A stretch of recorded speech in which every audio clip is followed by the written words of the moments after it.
with this connection there. More news coming in there. FBI Director Kash Patel has condemned the recent terrorist attack that took place on the 22nd of April in Jammu and Kashmir's Pahalgam, in which 26 people, mostly tourists, lost their lives. He called the attack a stark reminder of the persistent global threat of terrorism. Taking to X, formerly Twitter, Patel expressed condolences to the victims of the attack and pledged continued support to the Indian government. This comes after US Director of National Intelligence Tulsi Gabbard pledged support to Prime Minister Narendra Modi in hunting down the terrorists involved in the terror attack that took place in J&K's Pahalgam.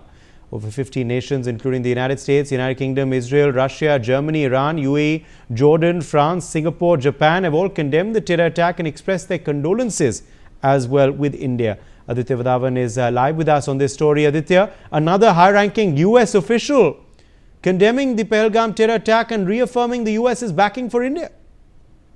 Well, absolutely, Uday. On previous occasions also, Kash Patel has shown support for India because, considering it is very obvious that, he is of Indian origin. And, earlier we saw that the Tulsi Gabbard, Gabbard, who happens to be the director of US National Intelligence, supported, have full-fledged supported India and has said that, the perpetrators of this cowardly terror attack in Pahalgam should be brought to justice, and the United States stand with India. And earlier also what we saw that, when this Pahalgam terror attack happened, the very next day, the US President Donald Trump had spoken to Prime Minister Narendra Modi for quite some time in a telephonic conversation. And he had also reiterated the fact that, US stands with India at this moment and they fully support India.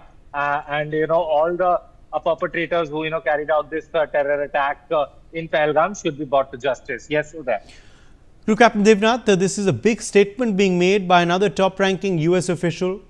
We saw how United States President Donald Trump had spoken with Prime Minister Modi soon after the terror attack.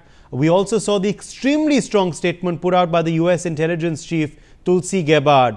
Now you have Kash Patel as well putting out this statement. What is to be read between the lines? Because a lot in diplomacy is in the language of the messages that come across. Uday, very delicate position being taken by some of the countries. Definitely condolences messages which are pouring in are welcome. But fact is, what does it translate into India, practically on ground?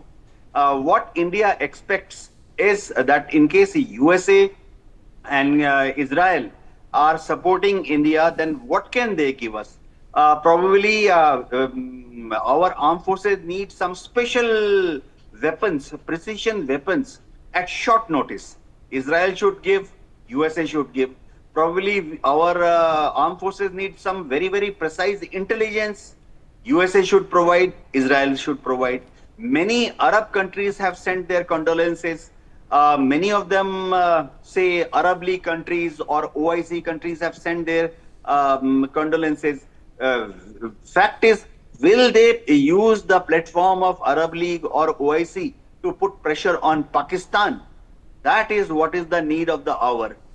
Beyond this, there are many countries who are member of FATF. Will they now take the evidence provided by India to corner Pakistan on FATF and help India in putting Pakistan on a list of grey countries? So we have to see all this sympathy wave or condolence messages were coming. How does it break down on what effect? How does it help India? I'll give a classic example.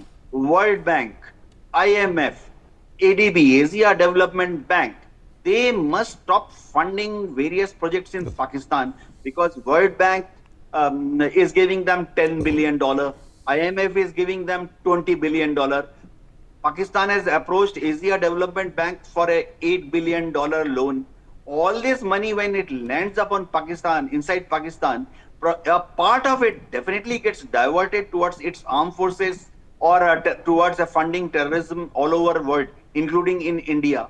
So, firstly, these condolences messages which are coming, Western countries must control World Bank, IMF, Asia development in a manner so that funding to Pakistan is reduced or at least monitored very closely.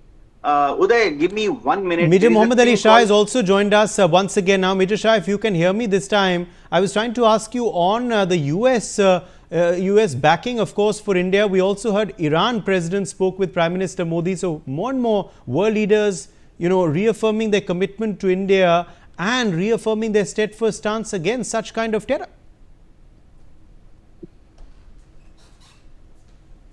Okay, I think we're having some technical trouble there with this connection. More news, in fact, coming in now this hour. The Indian Navy has